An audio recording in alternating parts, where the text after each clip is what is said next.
au cours de ce septennat, a accéléré la réalisation des projets en cours dans différents secteurs stratégiques.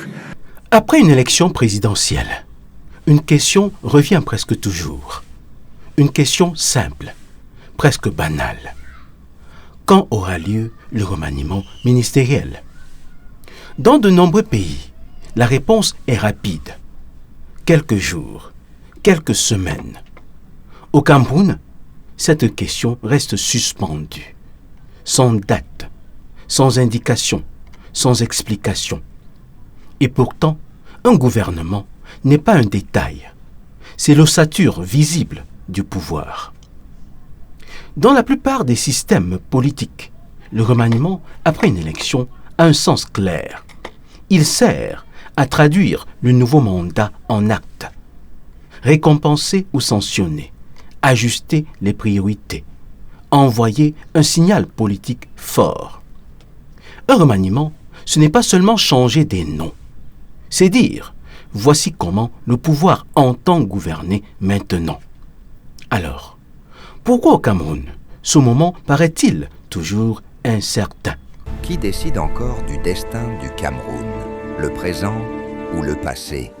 2 livres pour comprendre ce qui nous bloque. Cameroun, des fantômes au pouvoir. Et art et culture au Cameroun. La galère programmée. Des mots clairs, des faits, des responsabilités. Si tu veux comprendre pourquoi rien ne change, ces livres sont pour toi. Bientôt disponibles aux éditions Mémoire vivante. Regardons l'histoire récente. Depuis les années 1990, les gouvernements se succèdent. Mais les visages, eux, persistent. Certains ministres traversent les décennies. D'autres quittent un poste pour en occuper un autre, rarement pour sortir du système. Les intitulés changent, les portefeuilles se déplacent, mais la structure globale reste remarquablement stable. Cette stabilité est souvent présentée comme une force, mais elle pose une question fondamentale. Peut-on changer les résultats sans changer les équipes?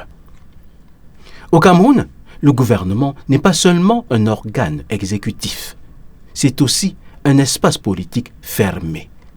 L'accès y est rare, la sortie y est lente, la rotation y est minimale. Le gouvernement devient alors moins un outil de gouvernance qu'un mécanisme de régulation interne du pouvoir. On ne remanie pas pour transformer. On ajuste pour maintenir l'équilibre. Le remaniement devient une question de stabilité interne, pas de réponse aux attentes sociales. Après une élection présidentielle, le pays n'attend pas seulement des discours. Il attend une orientation claire, des priorités lisibles, une équipe cohérente avec les promesses. Or, l'absence prolongée de remaniement crée un flou. Ce flou nourrit les spéculations. Il affaiblit la lisibilité de l'action publique. Il donne l'impression d'un pouvoir en suspension. La question n'est donc pas seulement quand, mais surtout pourquoi attendre? Un remaniement peut-il réellement changer quelque chose? La réponse dépend d'une chose essentielle, la logique qui le guide. Si le remaniement consiste à déplacer les mêmes profils, avec les mêmes méthodes, dans les mêmes cadres, alors le changement sera cosmétique. Mais un véritable tournant supposerait une ouverture générationnelle, une diversification des profils, une culture de résultats et une responsabilisation réelle. Ce type de remaniement n'est pas impossible, mais il est politiquement exigeant. L'absence de calendrier n'est peut-être pas un retard, elle peut être une stratégie. Garder le flou, c'est conserver le contrôle. C'est maintenir chacun dans l'attente. C'est rappeler que la décision reste verticale. Au Cameroun, le temps du pouvoir n'est pas celui de la société. Il est lent, opaque, centralisé. Et ce décalage alimente le sentiment d'immobilisme. Alors, à quand le remaniement ministériel? La vraie question est peut-être ailleurs. Ce n'est pas seulement quand, c'est pourquoi faire. Changer les hommes sans changer la logique revient à déplacer des ombres.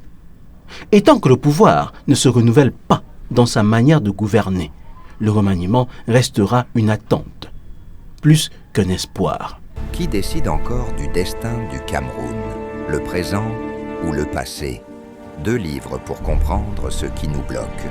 Cameroun, des fantômes au pouvoir. Et art et culture au Cameroun. La galère programmée. Des mots clairs, des faits, des responsabilités. Si tu veux comprendre pourquoi rien ne change, ces livres sont pour toi. Bientôt disponibles aux éditions Mémoire Vivante.